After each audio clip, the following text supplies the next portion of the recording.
একজন ভালো ও পরহেজগার মুসলিমের 10টি গুণ। 1. আল্লাহ ভীতি বা তাকওয়ার অধিকারী হওয়া।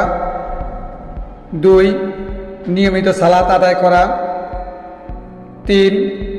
জীবনের প্রতিটি কাজে সৎ ও সত্যবাদী হওয়া। 4. আমানতের খেয়ানত না করা। 5.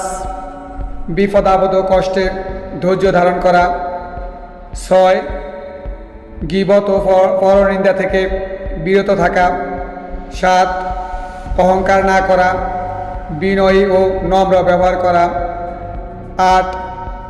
পরিচ্ছন্নতা বজায় রাখা। 9. পরিবারের দায়িত্ব পালন করা। 10. আখিরাতের প্রতি চিন্তা ও প্রস্তুতি। এই গুণগুলো অর্জনের মাধ্যমে একজন মুসলিম হতে পারে পরিপূর্ণ মুত্তাকি ও আল্লাহর নিকট সবচেয়ে প্রিয় বান্দা। তাই আসুন আমরা এই গুণগুলো অর্জন করার চেষ্টা করি। সাথে থাকার জন্য সবাইকে ধন্যবাদ।